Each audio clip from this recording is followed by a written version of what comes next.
السلام عليكم. هنتكلم في الفيديو ده هي مش مقارنة، لكن هنقول مين الأفضل فيهم، خاصةً إن الفرق في السعر بينهم قليل جدًا، وهو الفرق بين الRealme C75 والRealme C71 اللي تقريبًا الإعلانات مكسرة الدنيا ليهم، وتعالَ أمّا نشوف إيه الفرق اللي بينهم، وفي نهاية الفيديو هاقول لك أفضل تشتري الC75 والّا الC71، لكن في البداية كده ما تنساش دعمك ليّا باشتراكك في القناة وتفعيل زر الجرس عشان يوصلك كل جديد. يلا بينا. الشاشة هنا IPS LCD وهنا IPS LCD.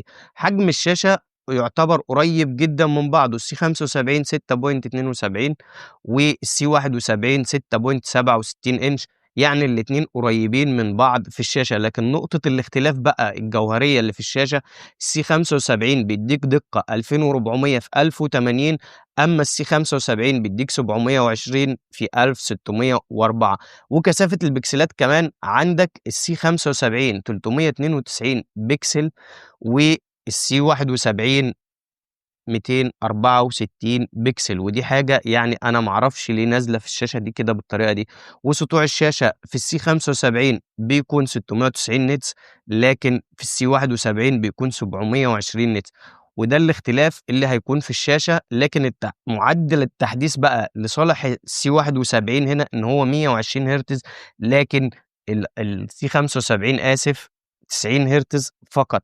أمّا بقى بالنسبة لحمايات الشاشة، حماية الشاشة مع الC75 أقوى من الC71، وعامةً بالنسبة للحمايات الC75 جاي بشهادات IP68 وIP69، لكن لمقاومة المَيَّة والغبار، لكن الC71 حتى الآن ما فيش رقم معتمد للشهادة، تمام؟ فهو الC75 أقوى معاك في مقاومة المَيَّة، أقوى في مقاومة الصدمات، أقوى في الشاشة كشاشة، هي النقطة الوحيدة اللي هيتفوق فيها الC71 إن معدل تحديث الشاشة أو تردد الشاشة بيكون 120 هرتز، لكن في الC75 هيكون 90 هرتز فقط.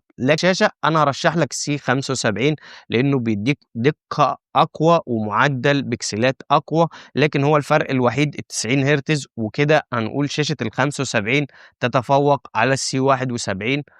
أمّا بقى بالنسبة للخامات، فيعتبر الاتنين متقاربين جدًا، جدًا، جدًا في الخامات، وتقريبًا نفس التصميم، فهي دي حاجة بقى هترجع ليك أنت، لكن الخامات والتصميم ما فيش بينهم أي فرق، يعني أنا شايف إن دي ترجع ليك أنت وذوقك. أمّا بالنسبة للأداء والمعالج، المعالج بييجي في الC75 Helio G92 Max، أمّا في الC71 Unisoc T7250، وده معالج لأ أضعف، كده هنرشّح بقى المعالج C75. أمّا بقى للمعالج الرسومي فالC75 بيكون أقوى في المعالج الرسومي، فكده برضه هنرشّح الC75 في النقطة دي. أمّا بقى بُص وركّز معايا في الحتّة اللي أنا هاقولها دي، نسخ الهاتف هنا الC75 ما بيجيش منّه 6 أو 4 رام، بييجي منّه 8 على 256 وعلى 128 ذاكرة داخلية. أمّا الC71 ما فيش منّه نسخة 8، ما نزلتش نسخة 8، النسخ اللي موجودة كرام 4 و6، فإحنا هنا ركّز في النقطة دي، إن أنت عندك فرق 2 رام، يعني إحنا لو هنعمل مقارنة إحنا بنعملها على ال6 128 C71 و8 128 على الC75، فعندك في فرق في الرامات، وكده النقطة دي تتحسب للC75. أمّا الكاميرات الاتنين نفس الشيء 50 ميجا بكسل و50 ميجا بكسل، لكن جودة تصوير الفيديو ممكن تكون أفضل شوية في الC75، خاصةً بالكاميرا السيلفي، لإن الكاميرا السيلفي فيه 8 ميجا بكسل، أمّا في الC71 بتكون 5 ميجا بكسل، لكن جودة تصوير الفيديو نفسه C75 هيدّيك 1080، أمّا جودة التصوير في الC71 بالسيلفي هتكون 720 فقط. أمّا بقى بالنسبة للبطارية فهي نقطة تفوّق للC71، لكن مش شايفها تفوّق كبير، إحنا هنا بنتكلّم في 5800 في الC75 وهنا بنتكلّم في 6000 في الC71، فتقريبًا الاتنين واحد، خاصةً إن نفس سرعة الشحن، والشحن اللي بيكون موجود في العلبة في الاتنين بيكون 45 واط، والبصمة الاتنين نفس الشيء، البصمة موجودة في زرار الباور. أمّا بقى بالنسبة لفتحة ال3.5 مللي بيتفوّق فيها إن هي موجودة في الC71 وفي الC75 مش موجودة. أمّا بقى بالنسبة للسعر، فإحنا هنتكلّم تقريبًا في النسخة ال8128 للC75 في 8000 جنيه تقريبًا، تزيد 100 تقل 100 أو حاجة زي كده يعني. و628 في الC71، وركّز أنا 628 لإن الهاتف نَفْسه مش موجود فيه نسخة 8، فعشان كده قُلت لك في البداية إحنا هنشوف الفرق مش هنعمل مقارنة، لإن ما يتعملش مقارنة بينهم.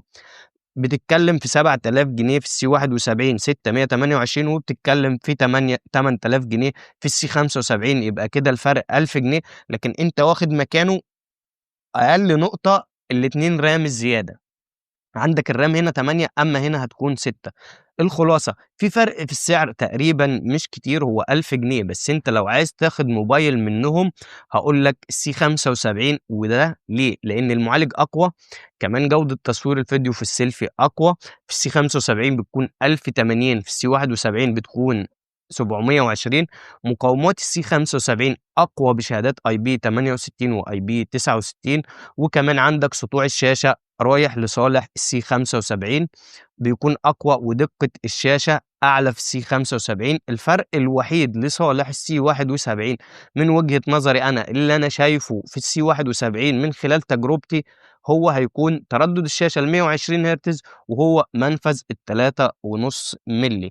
فأنا هاقول لك لو ال1000 فرق مش هيفرق معاك، لأ أنت هتاخد من الC75 نسخة أعلى في الرام 128، ده بفرق 1000 جنيه فقط، وهتاخد شهادات حماية أقوى، وهتاخد جودة تصوير فيديو أقوى، وكمان هتاخد معالج أقوى. كل الفرق إن هو اللي هو بس لصالح ال71، أنا شايفه مش فرق، لو ال1000 جنيه مش هيفرق معاك. وما تنساناش من اشتراكك في القناة وتفعيل زر الجرس عشان يوصلك كل جديد، وفي نهاية الفيديو ما تنساش لايكك، لإن لايكك بيدعمني.